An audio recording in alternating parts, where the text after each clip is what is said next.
नमस्कार प्यारे दोस्तों, पीसीएस वाणी में आपका बहुत बहुत स्वागत है।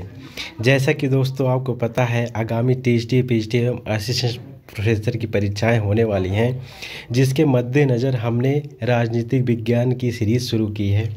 अतः जो व्यक्ति राजनीतिक विज्ञान से टीएचडी, पीएचडी की परीक्षा देने वाले हैं, उनके लिए वीडियो बहुत ही महत्वपूर्ण है और इससे एग्ज़ाम में क्वेश्चन ज़रूर आएगा। अतः आप इस वीडियो को पूरा देखिए।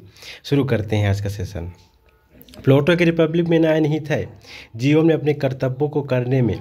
मतलब वो प्लूटो कहते हैं, आप अगर अपने कर्तव्यों को उचित तरीके से निर्वहन करते हैं तो वही न्याय है। नेक्स्ट क्वेश्चन देखते हैं। प्लूटो के अनुसार आदर्श राज्य का पहला विकृत स्वरूप है सम्मान तंत्र। नेक्स्ट क्वेश्चन देखते हैं। सीमित एवं संवैधानिक सरकार का समर्थक कौन था? लॉक थे। दोस्तों ये समझौतावादी विचारक हैं। रूसो के राज दर्शन में समान इच्छा प्रतिनिधित्व करती है समान हित की समान चेतना का। रूसो समान इच्छा के प्रतिपादक हैं। आगे देखते हैं दोस्तों। प्राकृतिक विधियां बुद्धिमत्ता की विधियां हैं। ये किसने कहा था? हाब्स ने कहा था। ये इन्होंने कहा था जो प्राकृतिक विधियां हैं, यानी जो मतलब जो है जिनको लोगों ने नहीं बनाया है, जो पहले से बने, वो मतलब एक बुद्धिमत्ता की विधियां हैं, मतलब वही सर्वोच्च बुद्धिमत्ता है। आगे देखते हैं। 1688 की इंग्लैंड की क्रांति के दार्शनिक किसे कहा जाता है? लॉक। तो 1688 में इंग्लैंड की क्रांति के समय लॉक थे दोस्तों। आगे देखते हैं। प्लूटो के साम्यवाद आधुनिक साम्यवाद में समानता है।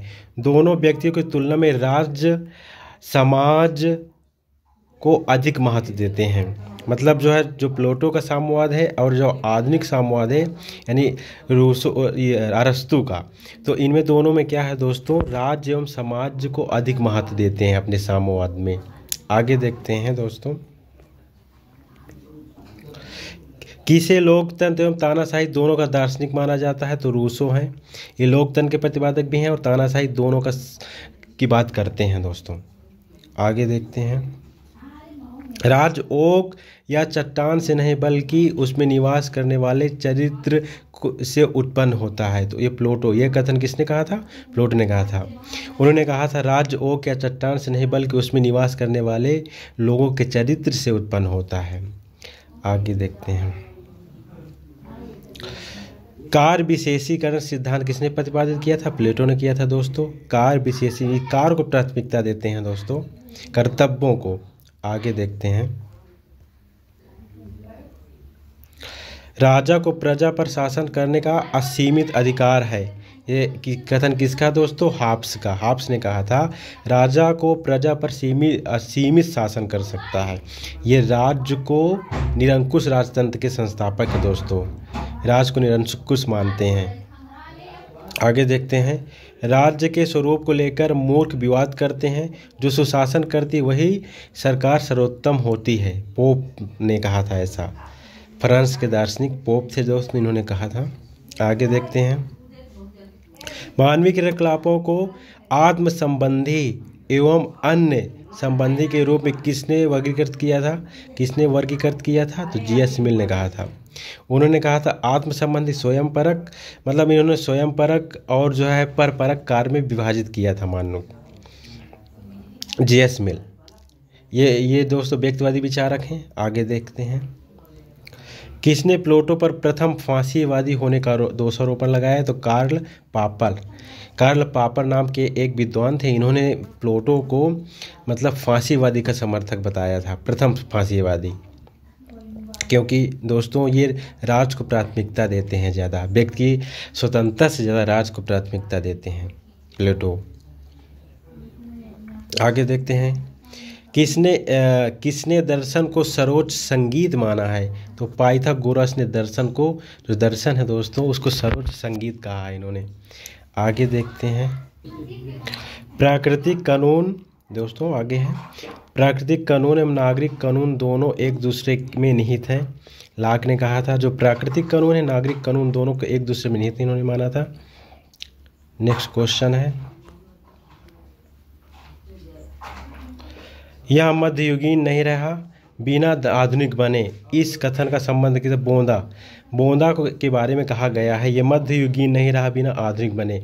इन्हें प्रथम मध्ययुगीन दार्शनिक भी कहा जाता है दोस्तों, कुछ लोग मानते हैं ऐसा। संप्रभु विधि से ऊपर है, हाब्स ने कहा था जो संप्रभु है, राजा है, उसको विधि से ऊपर माना है इन्होंने। ये निरंकुश शासन के प्रतिपादक है, ये समझौतावादी विचारक भी हैं दोस्तों। आगे, राज अपने आप में एक साध्य है। यूनानी चिंतक ने राज्य को अपने आप में साध्य माना है, साधन नहीं। राज को ये लोग जो जितने भी यूनानी चिंतक थे ये राज को सर्वप्रथम मानते थे, मतलब ये राज एक नैतिक संस्था मानते थे और लोगों के विकास के लिए संस्था बनाई गई है ऐसा मानते थे। आगे देखते हैं। रिपब्लिक में दर्शाया गया आदर्श राज है, श्रेणीबद्धता के सिद्धांत को स्वीकार करता है।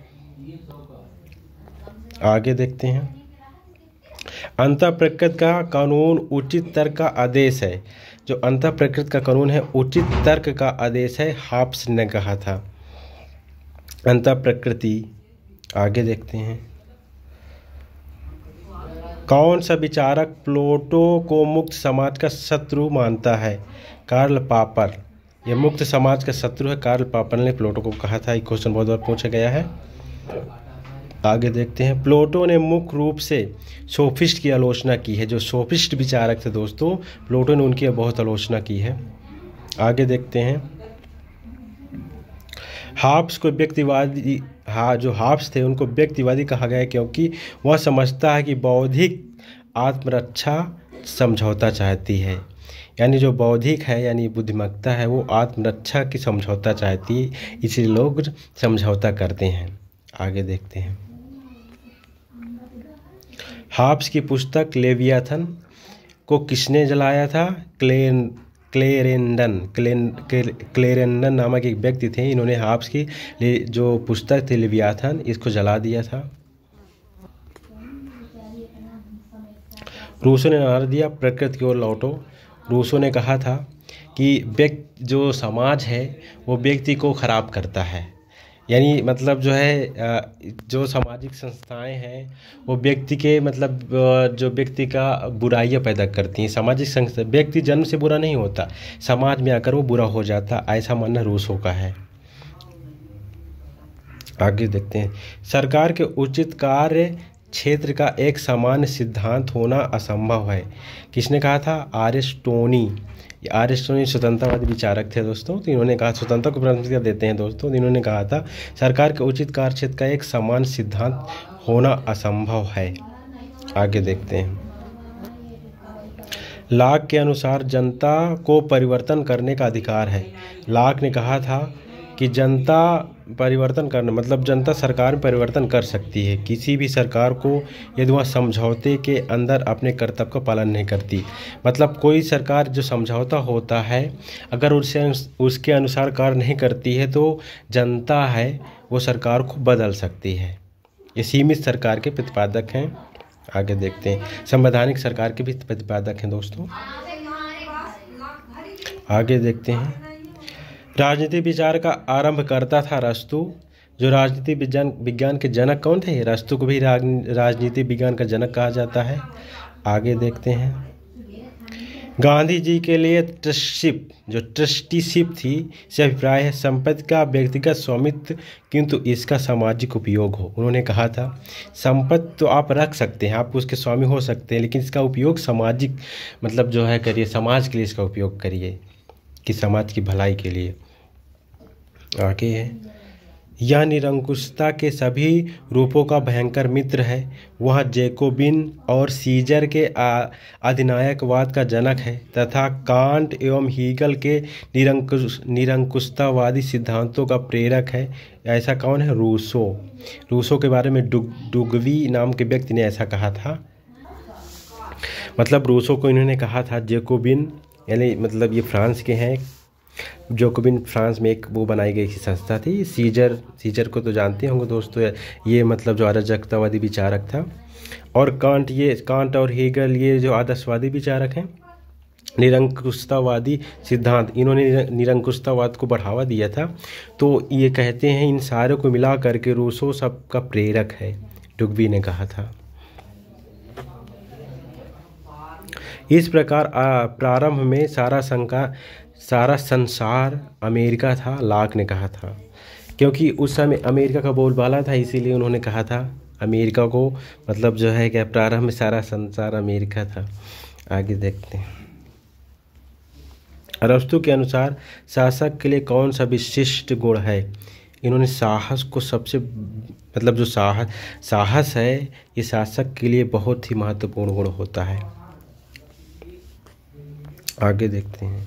नागरिकों को अपनी इच्छाओं का दमन करना चाहिए और सामाजिक कल्याण की सामूहिक चेतना का विकास करना चाहिए, रूसो ने कहा था। नागरिकों को अपनी इच्छाओं का दमन करना चाहिए तथा सार्वजनिक कल्याण की सामूहिक चेतना का विकास करना चाहिए, ऐसा रूसो ने कहा था। समान इच्छा का सिद्धांत दिया था उसी में, ऐसा उन्होंने बताया। आगे देखते हैं। हाब्स प्रथम आधुनिक विचारक जिसने राज्य को विविध हितों का समन्वय करता, इसमें वह उपयुक्तवादी विचारों का अग्रगामी है। वेपर ने हाब्स के बारे में कहा था, आधुनिक विचारक है जो राज्य के हितों का समन्वय करता है, मतलब राज्य के हितों को मिलाकर चलता है। इसने उपयुक्तवादी विचारों का अग्रगामी है। उपयुक्तवादी विचारक बेंथम थे दोस्तों। आगे देखते हैं। यह किसका मानना कि लेवियाथन क्रमवेल की चापलूसी में लिखा गया है? क्लेरेंडन, इन्होंने मतलब लेवियाथन को जला दिया था। हाब्स की पुस्तक थी, हाब्स की। आगे देखते हैं। हाब्स लेवियाथन राजनीतिक दर्शन की सर्वश्रेष्ठ कृति है। ओक्सार्ड एक व्यक्ति थे, विचारक थे, इन्होंने कहा था जो हाब्स की लेवियाथन पुस्तक है राजनीतिक दर्शन की श्रेष्ठ कृति है, सबसे अच्छी। आगे। मॉन्टेग्यू शक्तियों का पृथक्करण सिद्धांत का उद्देश्य है। मॉन्टेग्यू अमेरिका के विचारक थे, इन्होंने शक्तियों के पृथक्करण का सिद्धांत दिया था, ये बहुत पूछा जाता है। व्यक्ति की स्वतंत्रता की सुरक्षा करना, इसका अभिप्राय क्या था कि व्यक्ति की स्वतंत्रता की सुरक्षा करना, इसलिए उन्होंने शक्ति के पृथक्करण का सिद्धांत दिया गया। मतलब जो कार्यपालिका न्याय, जो सरकार के 3 भाग होते हैं ना, कार्यपालिका, न्यायपालिका और जो कार्यपालिका, न्यायपालिका, व्यवस्थापिका, इन तीनों को इन्होंने अलग अलग कर दिया था। आगे देखते हैं। बिना प्रतिनिधित्व के कर नहीं, नागरिक स्वतंत्रता है। नागरिक स्वतंत्रता मतलब अगर आपका प्रतिनिधित्व कोई करता तभी आप कर देंगे। आगे देखते हैं। संसदात्मक व्यवस्था दल की भावना को सघन बनाती है तथा उसे सदैव जीविका प्रदान करती है, लॉर्ड ब्राइस ने ऐसा कहा था। आगे देखते हैं। हाब्स सामाजिक समझौता प्रजनों के बीच होता है, इसमें संप्रभु भागीदार होता है। एवनस्टीन ने कहा था जो हाब्स का सामाजिक समझौता है वो प्रजाजनों के बीच होता है, लोगों के बीच होता है, और जो संप्रभु होता है वो इसमें भागीदार नहीं होता है राजा को, इसलिए वो निरंकुश हो जाता है। आगे देखते हैं। अरस्तु के अनुसार सरकार का सर्वोत्तम प्रकार है पॉलिटी। सरकार का सर्वोत्तम प्रकार पॉलिटी है। सर्वजनतंत्र या संयुक्त जनतंत्र कहा गया था इसको। आगे देखते हैं। संप्रभु ईश्वरीय तथा प्राकृतिक कानूनों से सीमित है। बोंदा ने कहा था जो संप्रभु है वो ईश्वरीय एवं प्राकृतिक जो कानून है उससे सीमित है, मतलब इसने असीमित नहीं माना था संप्रभु को। आगे देखते हैं। नव प्रत्ययवाद का प्रतिपादक कांट, जो प्रत्ययवाद है दोस्तों, नव प्रत्ययवाद आदर्शवाद है, जो नया आदर्शवाद, उसका प्रतिपादक कौन है? कांट। यदि लेवियाथन इतिहास की कुंजी के रूप में व्यर्थ है तो यह राज्य के सिद्धांत के रूप में भी निष्फल है। इसको किसने कहा था? सी ई वाहन ने कहा था लेवियाथन के बारे में। यदि इतिहास की कुंजी के रूप में व्यर्थ है, बेकार है अगर, तो यह राज्य के सिद्धांत के रूप में भी निष्फल है। आगे देखते हैं। वस्तुतः समाजवादियों जो समाजवादी थे तथा साम्यवादी थे जड़े प्लेटो में विद्यमान है। सीसी मैक्सी ने कहा था ये, मतलब जो प्लेटो के जो साम्यवादी विचार है उसको बहुत अच्छा मानते हैं ये। प्लेटो की हमेशा ये बड़ाई, मतलब जो है प्रशंसा करते हैं, उसके विचारों से सहमत हैं। आगे देखते हैं। बोंदा आधुनिक नहीं बन सका परंतु वह मध्ययुगीन भी नहीं रहा। ये क्वेश्चन बहुत बार पूछा गया, सेबाइन ने कहा था। आगे देखते हैं। न्याय मानवीय आत्मा का गुण है तथा मन की आदत है।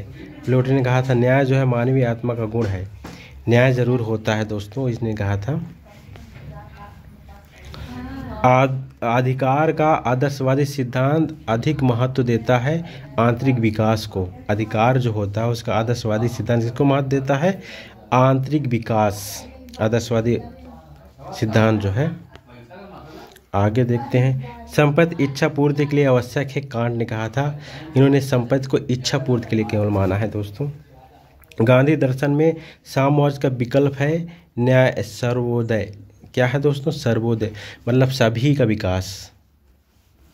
आगे देखते हैं, किसने राज्य की जगह रिपब्लिक शब्द को प्रमुखता दी? बोंदा ने। इसने राज्य को ही रिपब्लिक कहा था दोस्तों। क्वेश्चन बहुत बार पूछा गया है। यदि कोई सरकार नहीं है तो अराजकता होती है तथा राज्य समाप्त हो जाता है, ब्लंटसरी ने कहा था। कौन राज्य के गुणों को साझेदारी मानता है? प्लेटो। प्लेटो राज्य के गुणों को साझेदारी मानता है, जो राज्य के गुण है वो साझेदारी हैं। आगे देखते हैं, the eagle of revolution, Lenin ने कहा था। जो ईगल ऑफ रिवोल्यूशन है, मतलब ये पुस्तक है शायद लेनिन की, the eagle of revolution. Next question है, किसने कहा सामाजिक संविदा यानी सामाजिक समझौता सिद्धांत घटिया इतिहास, घटिया दर्शन तथा घटिया विधि है? सर हेनरी मेन ने कहा था कि जिस सामाजिक समझौता सिद्धांत ही बेकार है, मतलब घटिया इतिहास है, घटिया दर्शन है, घटिया विधि है। आगे देखते हैं दोस्तों, राज एक पूर्ण रूपेण तार्किकता है, हीगल ने कहा था। राज को ही बहुत अच्छा मानते हैं। इस मतलब जो है ईश्वर का जो पदार्पण है धरती पर वो राज्य ही है, ऐसा मानते कि मतलब ईश्वर राज्य के रूप में उतर आया है धरती में। जो राज्य है उसको ईश्वर ही मानते हैं एक तरह से, ये आदर्शवादी विचार रखते दोस्तों। आगे देखते हैं, हाब्स के लिवियाथन में प्रयुक्त कॉमनवेल्थ शब्द का अर्थ है समाज, राज्य, सरकार के लिए सामूहिक नाम। मतलब जो लिवियाथन था, जो कॉमनवेल्थ शब्द यूज हुआ था उसको समाज के लिए, राज्य के लिए और सरकार के लिए सामूहिक, मतलब जो है तीनों चीज़ को कॉमनवेल्थ कहा गया था, समाज, राज्य और सरकार को। आगे देखते हैं, रूसों के सामाजिक समझौता में मनुष्य नागरिक स्वतंत्रता प्राप्त करता है। रूसों के सामाजिक समझौता में जो मनुष्य है नागरिक स्वतंत्रता प्राप्त करता है। आगे देखते हैं, व्यक्तिवाद का नैतिक औचित्य किसने प्रदान किया? स्पेंसर ने। व्यक्तिवाद का नैतिक औचित्य स्पेंसर ने प्रदान किया, क्योंकि व्यक्तिवादी विचारक थे। पूंजीवाद से समाजवाद की उत्पत्ति नहीं हो सकती, बाटो मोर ने कहा था। पूंजीवाद से समाजवाद की उत्पत्ति कभी नहीं हो सकती। निर्धनता अपराध और प्रकृति की जननी है, अरस्तु ने कहा था। जो निर्धनता है, निर्धन व्यक्ति ही अपराधी बनता है और क्रांति करता है। आगे देखते हैं, सरकारें एक निश्चित चक्र के अनुसार परिवर्तित होती रहती हैं, अरस्तु ने सरकार का चक्र बनाया। Thanks for watching this video, please subscribe my channel. ऐसे ही वीडियो पाने के लिए आप इस चैनल को सब्सक्राइब जरूर कर लीजिएगा। हम ऐसे ही वीडियो लाते रहेंगे, आपकी टीएसटी पीएचडी परीक्षाओं की तैयारी जरूर करवाएंगे। और श्योर है इन जो हमारी वीडियो होंगी इनसे प्रश्न जरूर पूछे जाएंगे।